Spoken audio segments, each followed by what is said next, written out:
This weekend in back-to-back races, two different American men broke middle distance world records held by two of the greatest legends in our sport.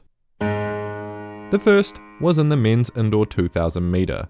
22-year-old Hobbs Kessler would toe the line against double Olympic bronze medalist in the 5 and 10k, Grant Fisher, and 1500 metre 2022 world champion and last year's silver medalist, Jake Whiteman.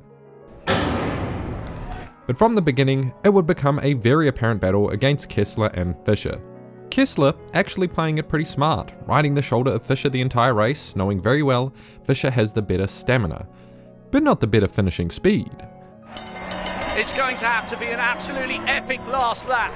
It's Grant Fisher desperately trying to hold off Hobbs Kessler, but what a charge from Kesler.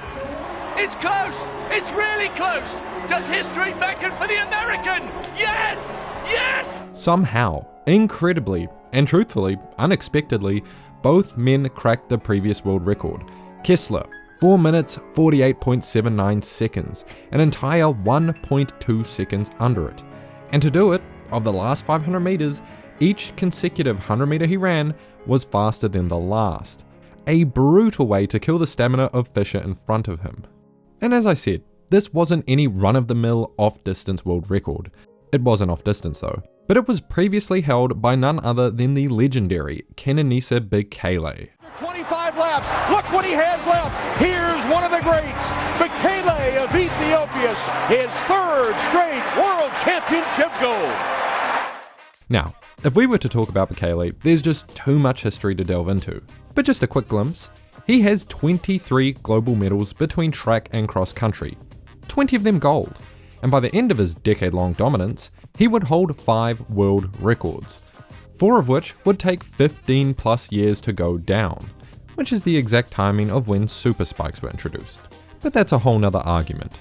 What I'm trying to emphasize is just how hard this record was to break, and somehow the next record was perhaps even more difficult. The men's indoor 800 meter world record stands at a time of 1 minute 42.67 seconds, set by the legendary Wilson Kipketer a month shy of 29 years ago. Smashed it, my goodness me, 142.6 in. I can't believe this. Yet for some reason, America's Josh Hoey had announced his intention to go for this world record about a week ago. I feel like we've hit markers in our training that make us think this is possible, which is why we're not afraid to go for it. So some took him seriously, I did not. I didn't have enough faith. But towing the line against his field, it was set to be a world record time trial, and a race for second place behind him. The pace slides for this effort were set to an aggressive 142 flat, over half a second faster than Wilson Kipketer's world record. Josh Hoey's very own brother would be the one pacing him, and from the get-go, he was just all confidence. 50 seconds flat through 400 meters. 1 minute 16 through 600, faster than the straight 600 meter race earlier in the program, which featured competition Hoey usually struggles to beat. The pace was straight suicide, and the last 200 meters made that very apparent.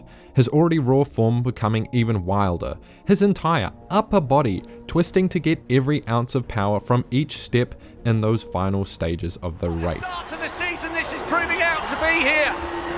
Still pushing, still driving. Oh, he's done it! It's a new world record! 142.50. A 28-year-old record gone. One of the most dominant world records in our sport. Gone. I don't know how I conveyed this wasn't a regular world record. Before Hoey, no one was within 0.9 seconds of Kipketer's old world record. That might as well be a mile in the world of the 800. And even then, it was only one guy.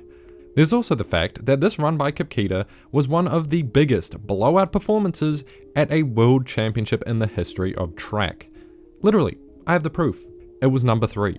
It's ridiculous to think Hoey entered the elite scene 12 months and 6 days ago, on the dot, when he ran this 1 kilometer American world record out of nowhere.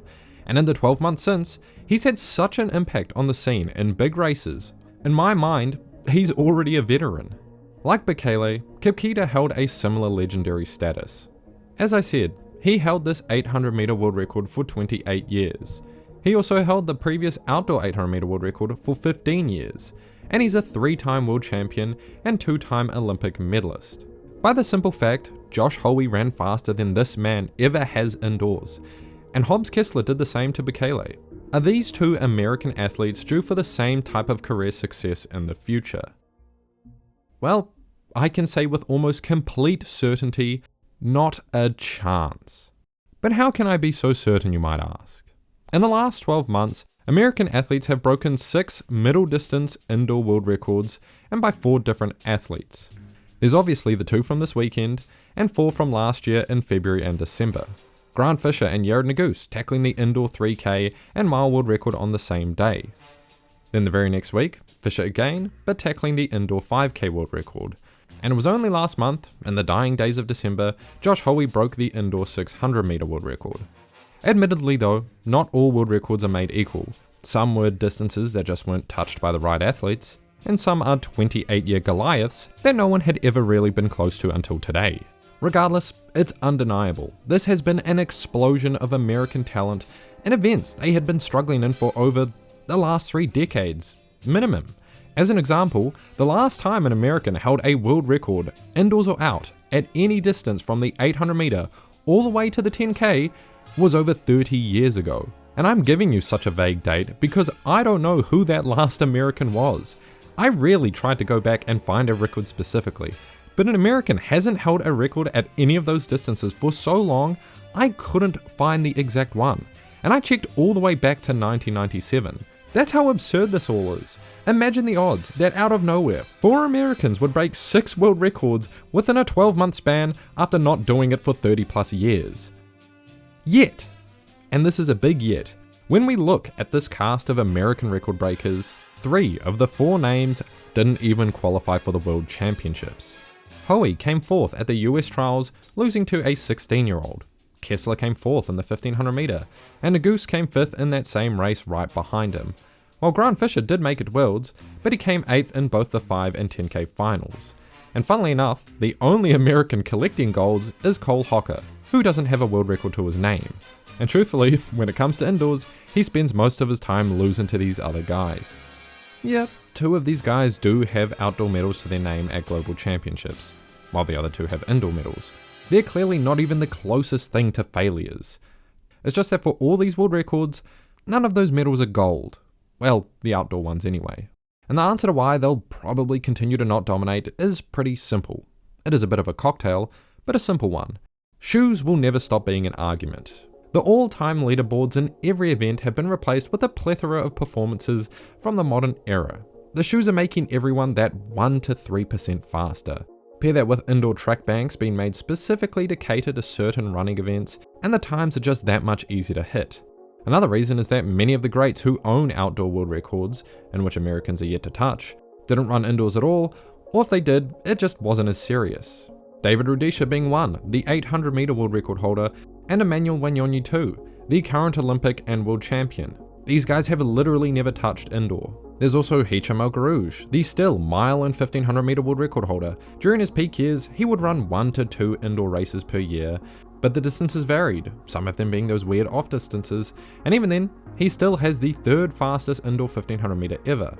Cool fact as well, throughout his career, he only ever lost 1 indoor race. And even when you think today's European contenders, who do run quite a bit of indoors, Josh Kerr and Jakob Ingebrigtsen being the prime examples who also have indoor world records, they just don't run indoors as frequently, and when they do, it's just not as fierce as the Americans. And my guess is, they approach indoors with a more of a get in and get out mentality. Get in shape, win an indoor gold, reset for outdoors. While Americans are often targeting world records, and it's almost as if they're trying to hit an all-time peak during these indoors, trying to reset and then do it all again for outdoors, which if we've learned anything from history, is a near impossible task. Some of history's greatest athletes could only peak 2 times every 3 years. Needing that time to reset is crucial. And so, they crumble. It's a shame, but that's really what we saw happen live, right in front of our eyes at the 2025 US trials. If I could sum it up in a sentence, this is what it would be. What we're seeing is great athletes going too hard too early, chasing the backs of legends who are running indoors just to win. Because if you ask me, do I think Josh Hoey or Hobbs Kessler will be the next Bekele and Kip Keita? Hell no. But then again, am I excited at the sliver of a possibility? Oh, you know I am. I'm just too damn easy. And that's my crazy schizophrenic rant on the Americans. And of course, there was a lot more that happened this week. So as I close out this video, here are our non-world record honourable mentions. First is Noah Lyles' WWE style entry to his 300 meter world record attempt, to then lose to Jareem Richards. After Richards' season last year, I knew this was going to happen, but a cool tweet did point this out. The time Noah ran is pretty close to his old world record anyway, due to the differences in elevation.